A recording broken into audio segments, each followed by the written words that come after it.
¿Alguna vez te has preguntado por qué existe el mal en un mundo creado por un Dios perfecto? La respuesta puede sorprenderte y está escondida en las páginas de la Biblia, en una historia épica de rebelión cósmica que ocurrió antes de la creación de la humanidad.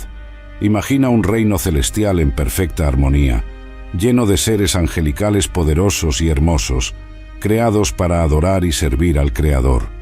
Ahora, imagina que un tercio de estos seres se vuelve contra su propio Creador, liderados por uno de los ángeles más brillantes y poderosos. ¿Qué podría llevar a criaturas tan perfectas a rebelarse contra un Dios todopoderoso? ¿Y qué hizo Dios a estos ángeles caídos? Esta es la historia que la Biblia nos cuenta, una narrativa que desafía nuestra comprensión y nos lleva a cuestionar todo lo que pensábamos saber sobre el bien y el mal. Nuestra jornada comienza en el inicio de todo, antes de la creación del universo físico que conocemos. La Biblia nos da valiosos vislumbres de este tiempo primordial, un período que desafía nuestra comprensión limitada por la temporalidad. En esta era precósmica, Dios existía en perfecta armonía con sus criaturas angelicales, seres de luz y poder que reflejaban diversos aspectos de su gloria infinita. El profeta Ezequiel nos ofrece una descripción fascinante y detallada de uno de los seres más magníficos jamás creados, un querubín ungido para guardar el propio trono de Dios. En Ezequiel 28, 12 a 15, leemos: «Eras el sello de la perfección, lleno de sabiduría y de perfecta belleza. Estuviste en Edén, el jardín de Dios. Toda piedra preciosa te adornaba: cornalina, topacio y jaspe, crisólito, berilo y ónice, zafiro, carbunclo y esmeralda. Tus engastes y encajes fueron hechos de oro. Todo fue preparado el día que fuiste creado. Fuiste ungido como querubín protector, porque así lo dispuse. Estabas en el monte santo de Dios y caminabas entre las piedras resplandecientes. Eras intachable en tus caminos desde el día que fuiste creado hasta que se halló maldad en ti». Esta descripción nos transporta a un reino de belleza y perfección que trasciende nuestra imaginación terrenal. Imagina un ser tan glorioso que su mera presencia ilumina los cielos, un ser adornado con las más preciosas joyas de la creación, cada una reflejando un aspecto único de la gloria divina. El oro puro que lo adornaba simboliza la pureza y la nobleza de su naturaleza original. Este querubín, frecuentemente identificado como Lucifer, aunque este nombre no aparece directamente en la Biblia hebrea, no solo era bello, sino también dotado de sabiduría incomparable. Su posición como querubín protector sugiere que ocupaba un lugar de extrema honra y responsabilidad en el reino celestial, quizás siendo el más cercano a Dios entre todas las criaturas angélicas. La referencia al monte santo de Dios y a las piedras resplandecientes evoca imágenes de un reino celestial de esplendor inimaginable, donde este ser magnífico caminaba en perfecta comunión con su Creador. Esta descripción nos da una idea de la magnitud de la caída que estaba por venir y de la tragedia cósmica que se desarrollaría. La posición exaltada de Lucifer en el cielo nos lleva a cuestionar cómo podría un ser tan perfecto, creado por Dios e inmerso en su presencia, elegir rebelarse. La respuesta a esta pregunta nos revela una verdad profunda sobre la naturaleza del libre albedrío y las consecuencias de las elecciones. Ezequiel 28, 17 nos da una pista. Tu corazón se enalteció a causa de tu belleza. Corrompiste tu sabiduría a causa de tu esplendor. Por eso te arrojé a la tierra. Te expuse ante los reyes para que vieran quién eres. Aquí vemos el nacimiento del pecado, no en la tierra, sino en el propio cielo. El orgullo, la raíz de todo mal, encontró lugar en el corazón de Lucifer, corrompiendo su perfección y desencadenando una serie de eventos que cambiarían el curso de la creación. Este versículo nos revela que incluso los seres más perfectos, cuando dotados de libre albedrío, tienen la capacidad de elegir el mal. El orgullo de Lucifer lo llevó a verse no como un reflejo de la gloria de Dios, sino como la fuente de esa gloria. Comenzó a creer que su belleza y sabiduría eran resultado de sus propios méritos, olvidando que todo lo que poseía era un don del Creador. Pero ¿qué llevó a Lucifer a rebelarse contra Dios? Isaías 14, 12 a 14, nos da más detalles sobre sus ambiciones. ¿Cómo has caído del cielo, lucero de la mañana, hijo de la aurora? Has sido derribado a la tierra, tú que sometías a las naciones, tú que decías en tu corazón, subiré a los cielos, levantaré mi trono por encima de las estrellas de Dios, me sentaré en el monte de la asamblea, en el extremo norte, subiré a las altas nubes, seré semejante al Altísimo. Estas palabras revelan el deseo insano de Lucifer de usurpar el trono de Dios, de convertirse en igual al Creador. Es una ambición tan absurda como trágica, pues ¿cómo podría una criatura igualarse a su Creador? Este versículo nos da una visión del proceso mental que llevó a la caída de Lucifer. No estaba satisfecho con ser el más bello y sabio de los ángeles, quería ser Dios. Su desmedida ambición lo cegó a la realidad de su propia naturaleza creada. Olvidó que toda su gloria era solo un reflejo de la gloria de Dios, y en su orgullo creyó que podría elevarse por encima de su Creador. La rebelión de Lucifer no fue un acto solitario. Logró convencer a un tercio de los ángeles para que se unieran a su causa. Apocalipsis 12, 3 a 4, nos da una visión simbólica de este evento cósmico. Entonces apareció en el cielo otra señal, un gran dragón rojo con 7 cabezas y 10 cuernos, y en sus cabezas 7 coronas. Su cola arrastró la tercera parte de las estrellas del cielo y las arrojó sobre la tierra. Las estrellas del cielo aquí se refieren a los ángeles que se aliaron con Lucifer en su rebelión contra Dios. Es difícil para nosotros imaginar la escala de este conflicto celestial, donde seres de inmenso poder e inteligencia eligieron volverse contra su Creador. ¿Cómo logró Lucifer convencer a tantos ángeles para que lo siguieran? Podemos solo especular, pero es probable que haya utilizado su posición de liderazgo y su habilidad de persuasión para sembrar dudas y descontento entre los ángeles. Quizás prometió mayor libertad o poder, o tal vez cuestionó la justicia y la bondad de Dios. Cualquiera que haya sido su táctica, el resultado fue una división catastrófica en el reino celestial, con consecuencias que se extenderían por toda la eternidad. La respuesta de Dios a esta rebelión fue rápida y decisiva. Apocalipsis 12, 7 a 9, describe la batalla que siguió. Hubo entonces una guerra en el cielo. Miguel y sus ángeles lucharon contra el dragón, y el dragón y sus ángeles lucharon contra ellos. Pero estos no fueron suficientemente fuertes, y así perdieron su lugar en el cielo. El gran dragón fue arrojado fuera. Él es la serpiente antigua llamada Diablo o Satanás, que engaña al mundo entero. Él y sus ángeles fueron lanzados a la tierra.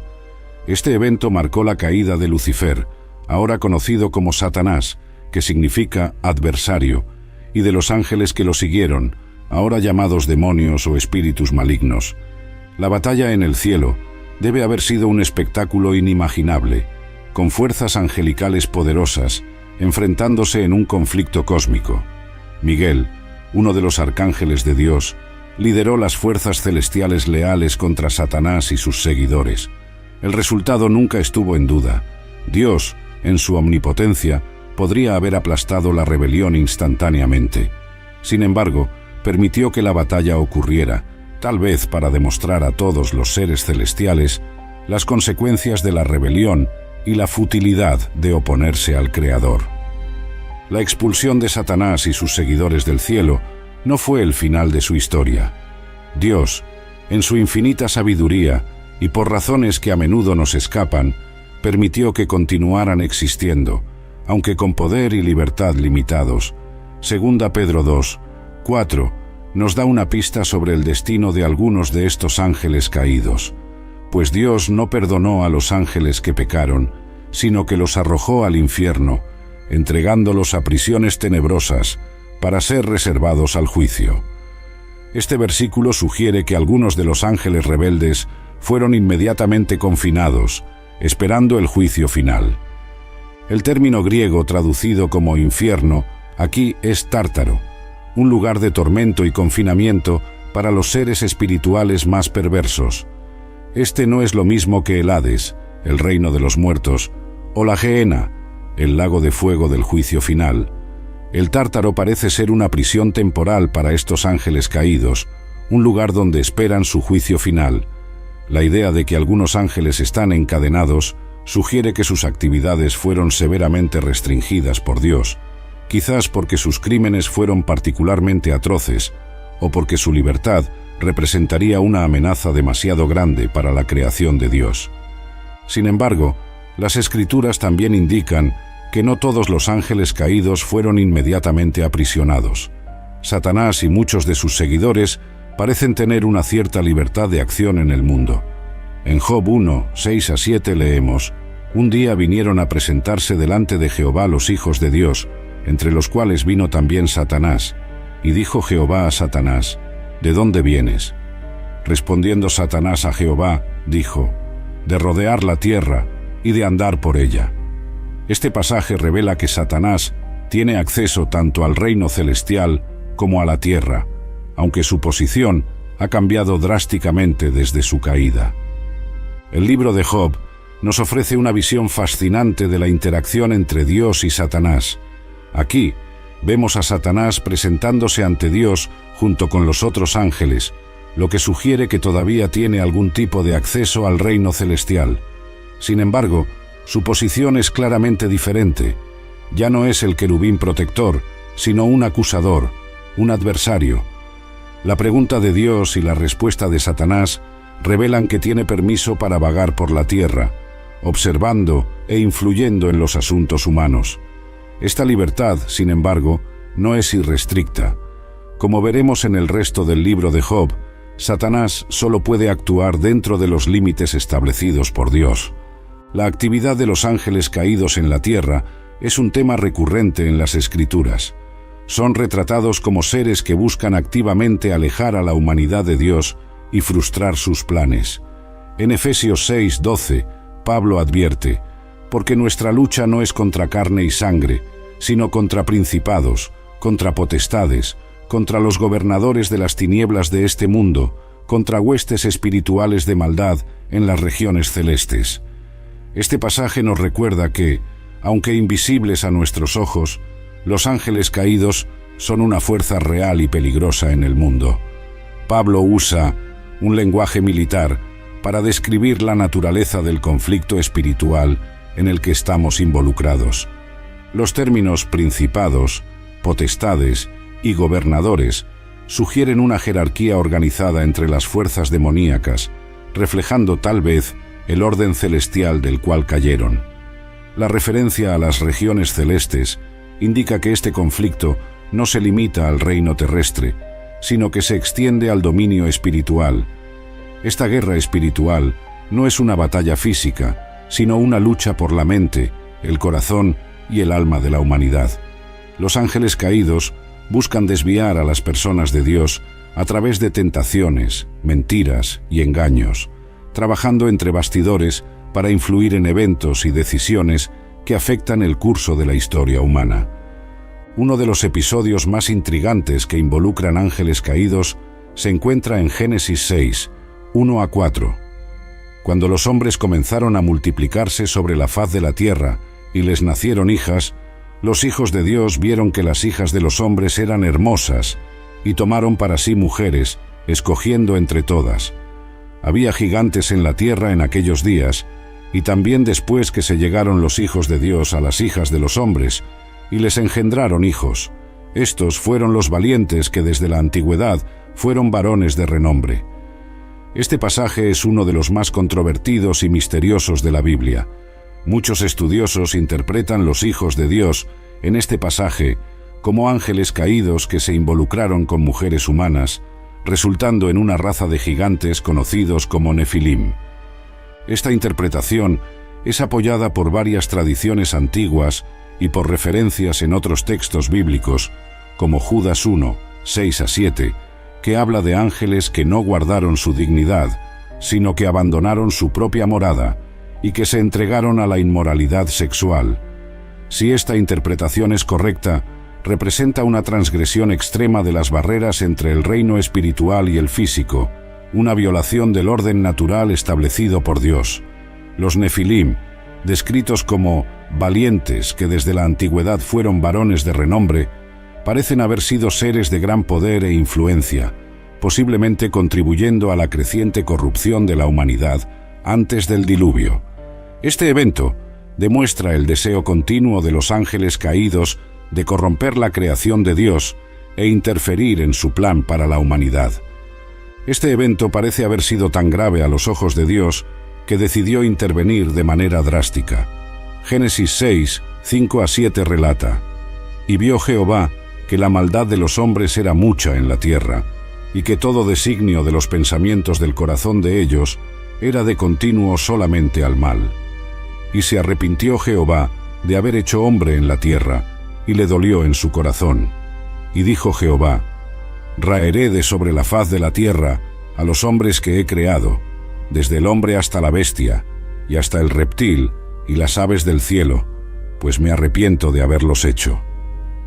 Esta decisión llevó al diluvio, un evento que no solo juzgó a la humanidad corrupta, sino que también parece haber sido una respuesta a la interferencia de los ángeles caídos.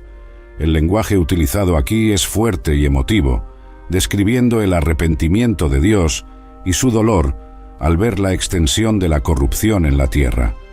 Es importante notar que el arrepentimiento de Dios no implica error o cambio de mente en el sentido humano, sino que expresa su profunda tristeza y desaprobación ante el pecado. El diluvio sirve como un recordatorio poderoso de la santidad de Dios y de su intolerancia al pecado, así como de su disposición a intervenir directamente en la historia humana cuando es necesario. Después del diluvio, la actividad de los ángeles caídos parece haber cambiado. Mientras que la interacción directa con humanos, como se describe en Génesis 6, ya no es mencionada, vemos su influencia continuando de otras maneras. En Deuteronomio 32, 17, Moisés advierte al pueblo de Israel: «Sacrificaron a demonios y no a Dios, a dioses que no habían conocido, a nuevos dioses venidos de cerca, que no habían temido vuestros padres». Aquí vemos a los ángeles caídos haciéndose pasar por dioses, desviando la adoración debida al Creador hacia ellos mismos. Esta táctica representa un cambio significativo en su estrategia. En lugar de interactuar directamente con los humanos, como lo hicieron antes del diluvio, los ángeles caídos ahora operan entre bastidores, manipulando los sistemas religiosos y culturales de la humanidad. Se aprovechan de la tendencia humana hacia la idolatría, presentándose como divinidades dignas de adoración. Esta forma de engaño es particularmente peligrosa, pues corrompe no solo el comportamiento humano, sino también su comprensión espiritual y su relación con el verdadero Dios. En el Nuevo Testamento, encontramos a Jesús enfrentándose frecuentemente y expulsando demonios. Marcos 1, 23-26, relata uno de estos encuentros. «Pero había en la sinagoga de ellos un hombre con espíritu inmundo, que dio voces diciendo: «Ah, ¿qué tienes con nosotros, Jesús Nazareno? ¿Has venido para destruirnos? Sé quién eres, el Santo de Dios». Pero Jesús le reprendió diciendo: «Cállate y sal de él». Y el espíritu inmundo, haciéndole pedazos y clamando a gran voz, salió de él. Estos encuentros demuestran el poder y la autoridad de Jesús sobre los ángeles caídos, así como su misión de liberar a la humanidad de su influencia. Es notable que los demonios reconocen inmediatamente quién es Jesús, llamándolo el Santo de Dios. Eso sugiere que, a pesar de su rebelión, los ángeles caídos aún tienen un conocimiento profundo de la realidad espiritual. El miedo expresado por el demonio, «has venido para destruirnos», indica que están conscientes de su destino final y del papel de Jesús en su juicio. La facilidad con que Jesús expulsa al demonio demuestra su autoridad suprema sobre todas las fuerzas espirituales, buenas o malas. La pregunta que muchos se hacen es: ¿por qué Dios permite que los ángeles caídos continúen existiendo y ejerciendo influencia en el mundo? Las Escrituras no nos dan una respuesta directa, pero podemos inferir algunas razones. En primer lugar, la existencia continua de los ángeles caídos sirve como un testimonio de la justicia y la paciencia de Dios. En 2 Pedro 3, 9, leemos: «El Señor no retarda su promesa, según algunos la tienen por tardanza, sino que es paciente para con nosotros, no queriendo que ninguno perezca, sino que todos procedan al arrepentimiento». Este versículo, aunque se refiere principalmente a los seres humanos, nos da una visión del carácter de Dios. Su paciencia al tratar con el mal demuestra su deseo de dar a todos la oportunidad de arrepentirse y volverse a Él. Además, la presencia continua de los ángeles caídos sirve para resaltar la gravedad del pecado y sus consecuencias. Viendo el estado caído de estos seres otrora gloriosos, somos recordados del poder destructivo de la rebelión contra Dios.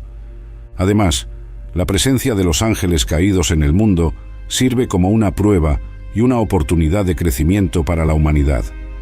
Santiago 1, 12 nos anima: «Bienaventurado el varón que soporta la tentación, porque cuando haya resistido la prueba, recibirá la corona de vida que Dios ha prometido a los que le aman». La resistencia a las tentaciones e influencias de los ángeles caídos fortalece nuestra fe y nos acerca a Dios. Este proceso de tentación y resistencia es parte integral del desarrollo del carácter espiritual.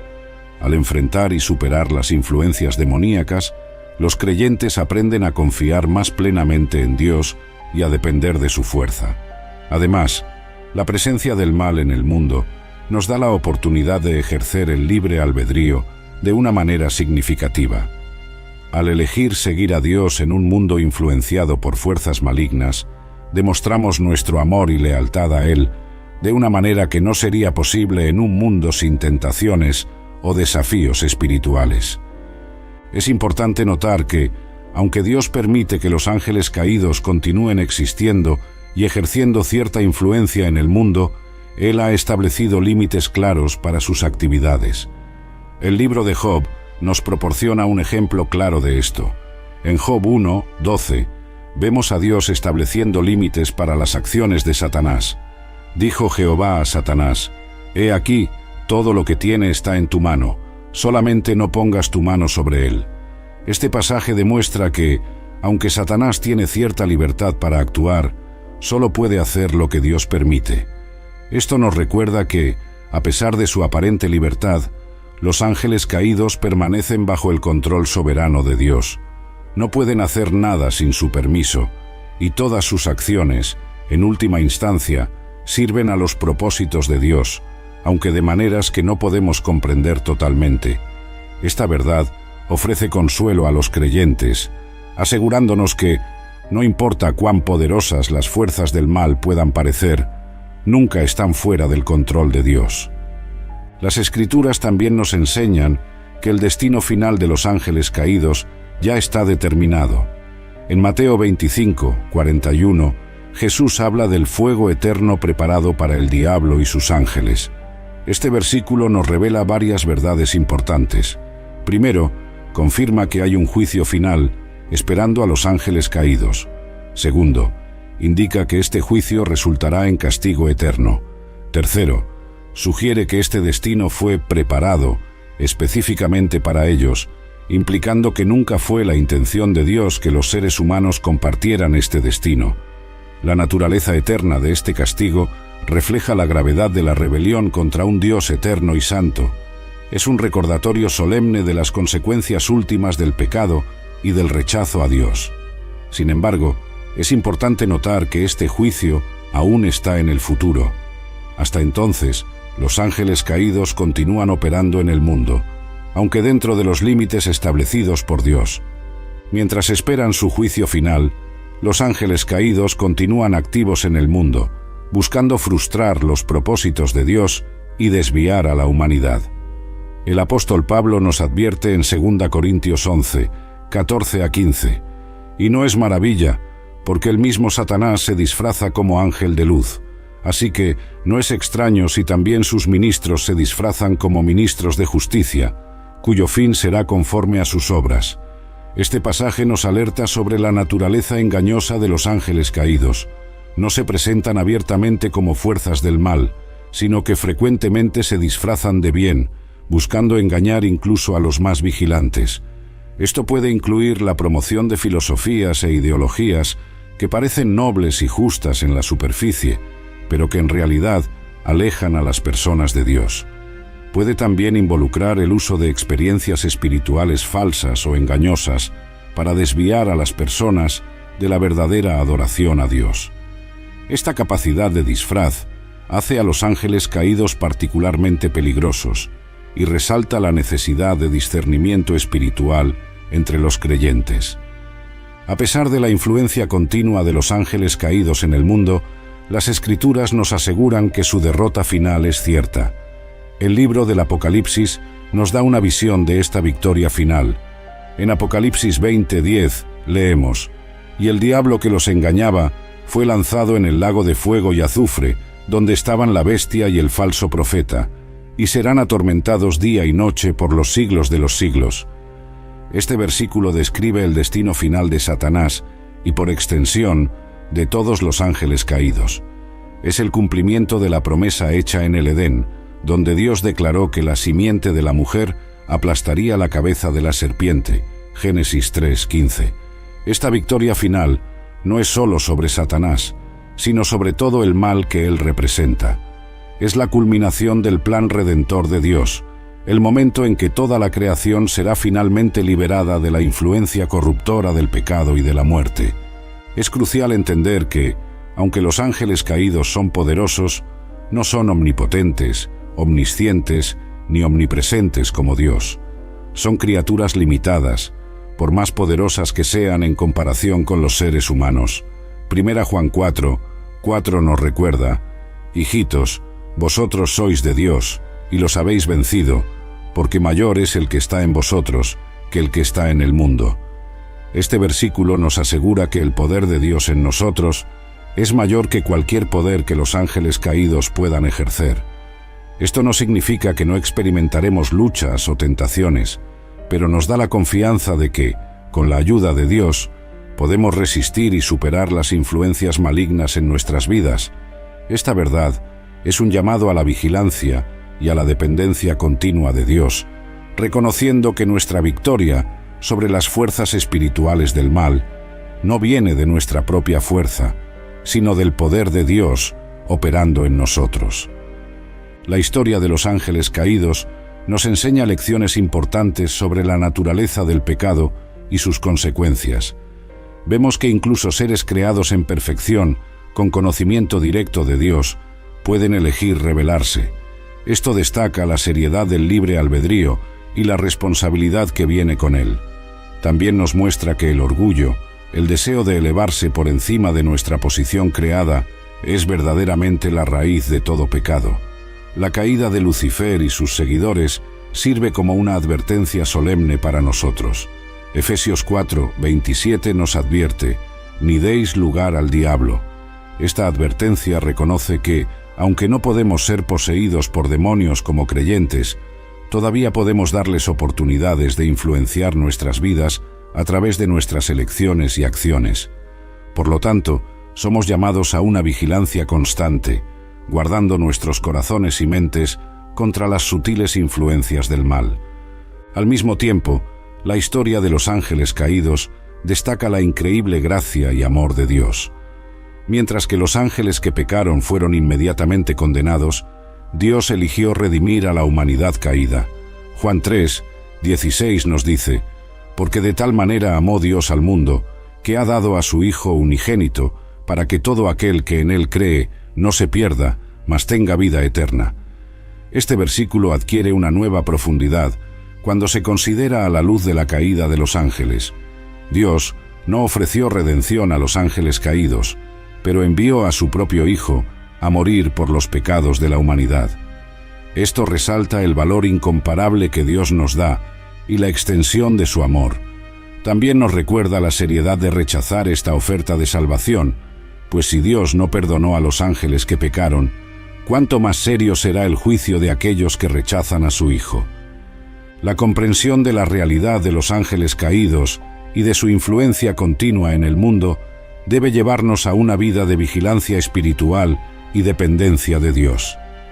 Efesios 6:11-12 nos exhorta: vestíos de toda la armadura de Dios, para que podáis estar firmes contra las asechanzas del diablo.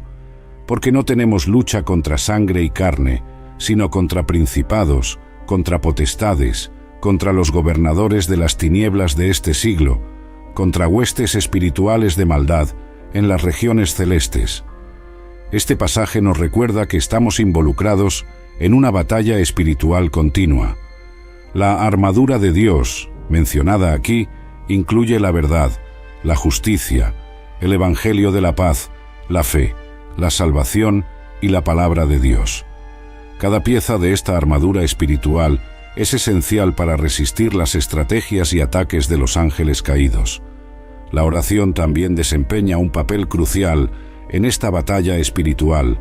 Pablo continúa en Efesios 6, 18, exhortándonos a orar en todo tiempo con toda oración y súplica en el Espíritu.